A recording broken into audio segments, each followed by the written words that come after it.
Hello everyone, and again this is NLP Radio on Stream. Today in our studio we have our usual participants. It's me, Olga Sarkisova, a linguist, a philologist, and radio NLP presenter.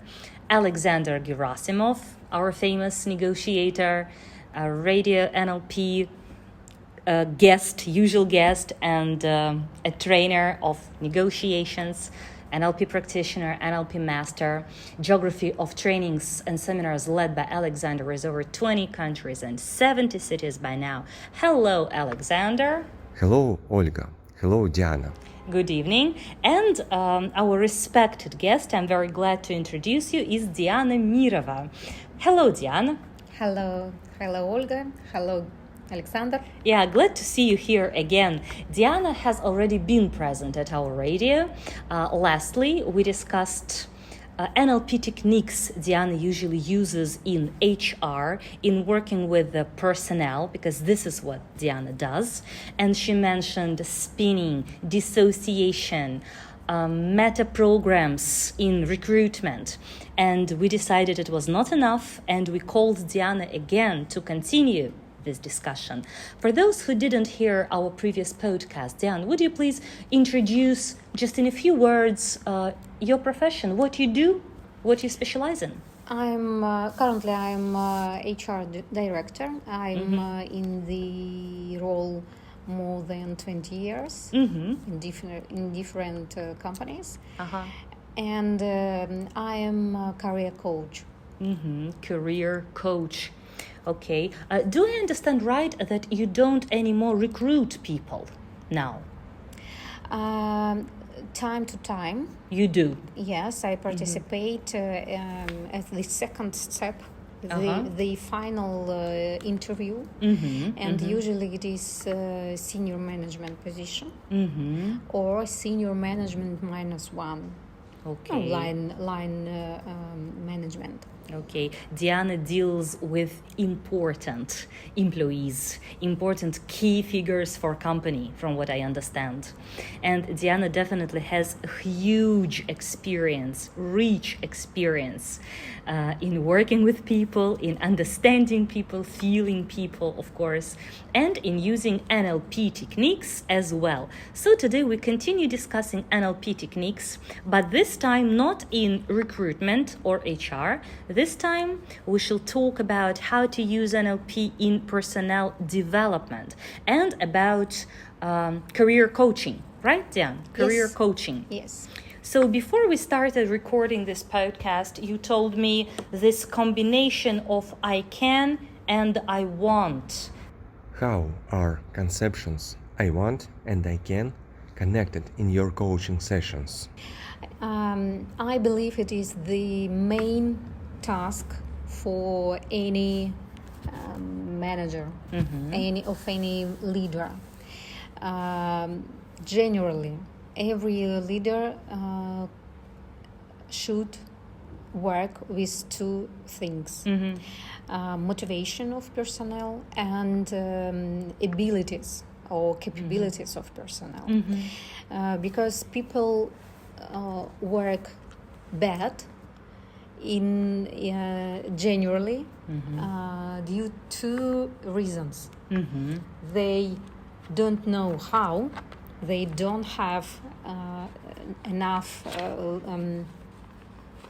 appropriate level of capabilities, or they don't want to do something, or don't understand their opportunities, their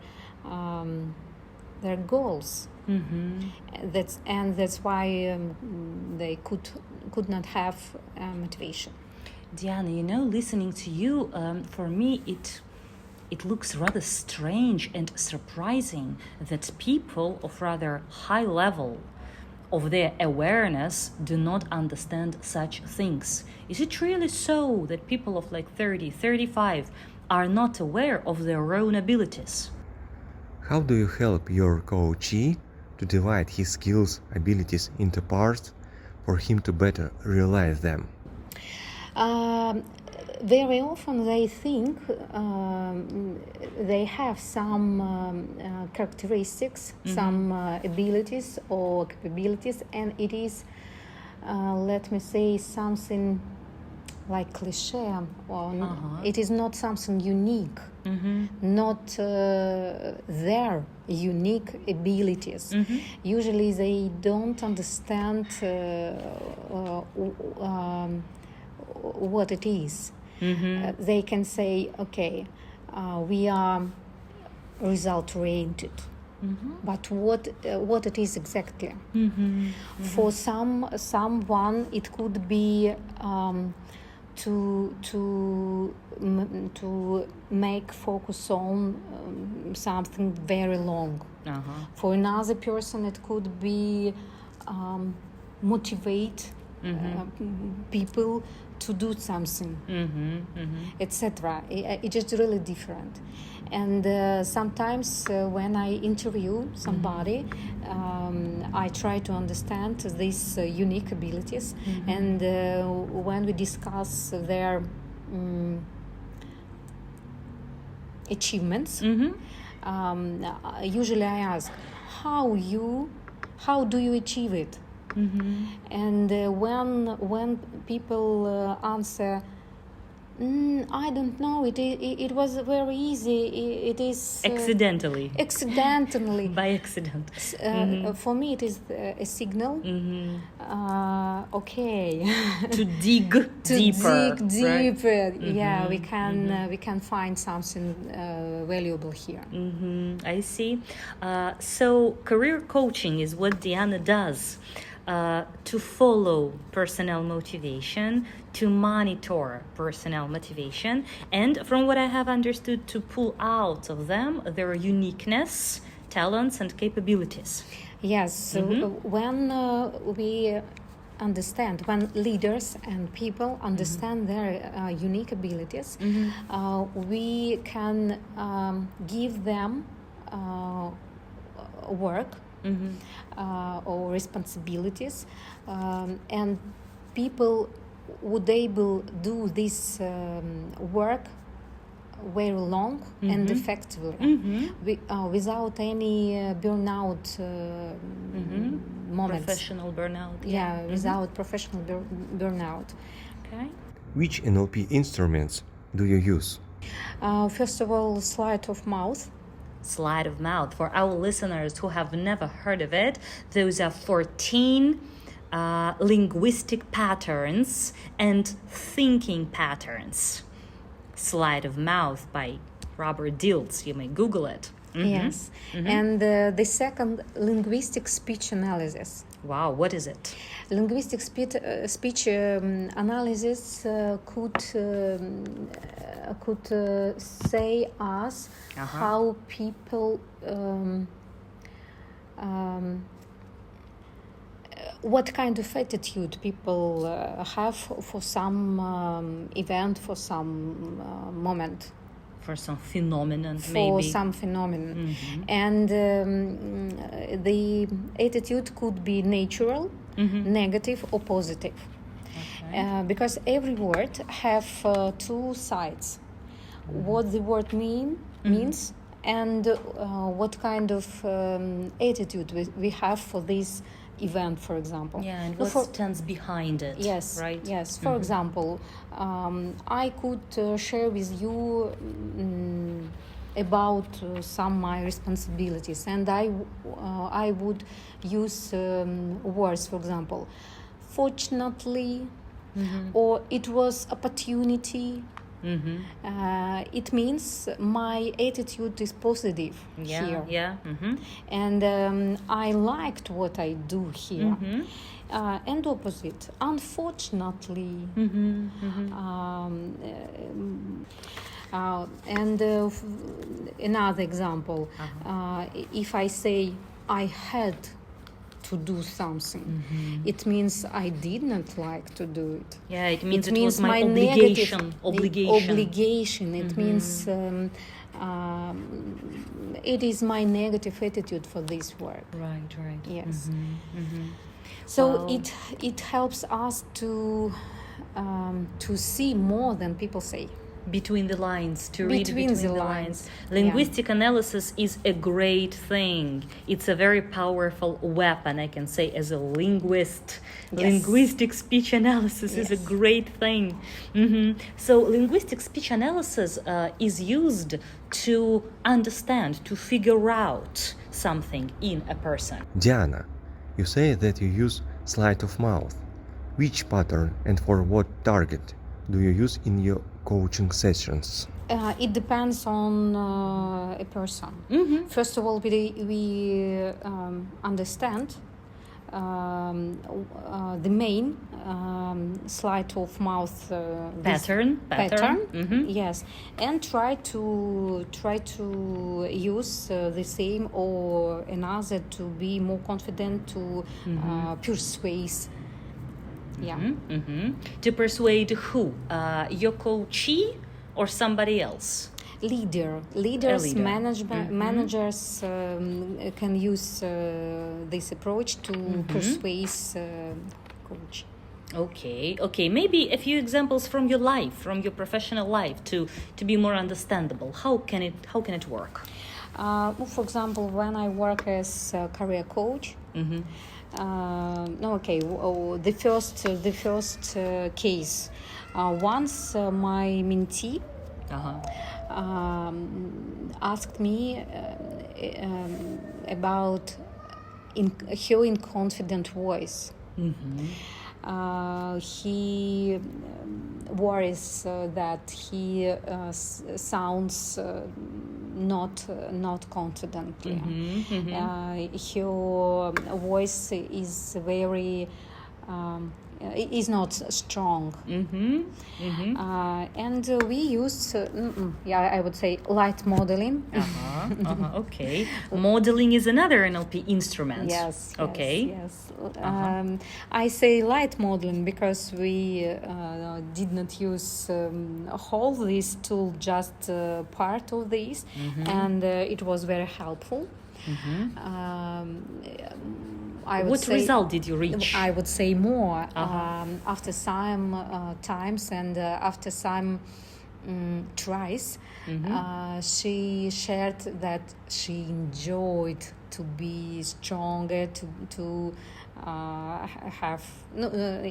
She agreed. She has a strong and confident voice, and very important, she enjoys it. She's assertive, I believe. Assertive, right? How many coach sessions did it take you to change her inconfident voice and to make it assertive and confident? It was 2 sessions for this request, but between our sessions were 1 week. So together 2 weeks, 2 sessions. 2 weeks, it's not and much. 2 weeks, yeah. She tried within these 2 weeks, and after this we discussed again, and the results were quite interesting. Right. Yeah. If I may ask, who did you model? Who was your model? And for our listeners to understand better, for baby NLPers especially, what is modeling? Could you just clarify in a couple of words what is this instrument, modeling, and how to use it? We can choose reference person for us. A referent person for what? No, okay. We analyze. We need some skill, and we respect somebody, and we believe the person has this skill as a strong skill. And after this, we try to assess how he or she does it, and try to copy it. Try to copy it. Yeah, try to model in it. Yeah. We commit a very detailed analysis of every step of his skill, of his ability. Am I right? It is not classic modeling. In this case, it was just how she or he sounds, and copy this part. Right. We did special exercises to repeat this voice, this sound. So was it like imitating? More Imitating. Yes, with some body exercises. She used a ball, and when she.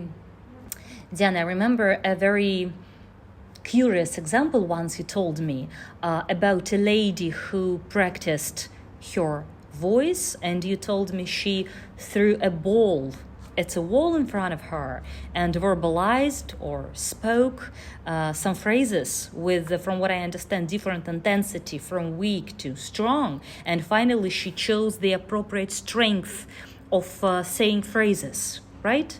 What was the situation? Did that ball help her? Did you give her this exercise? She did this exercise at home alone.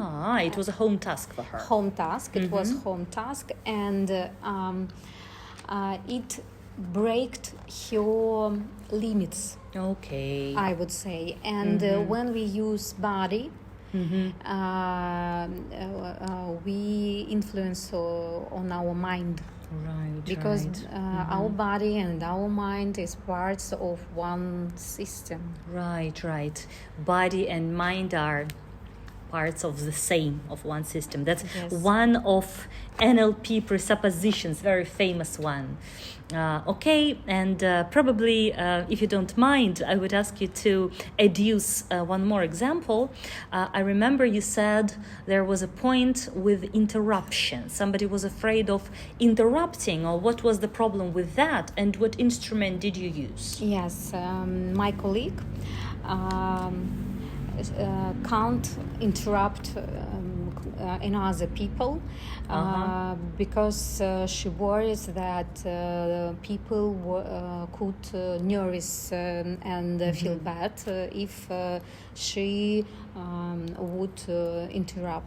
Was it like a psychological barrier? Yes. Or fear? What was that? Yes. And we started work. We started work as career coaching.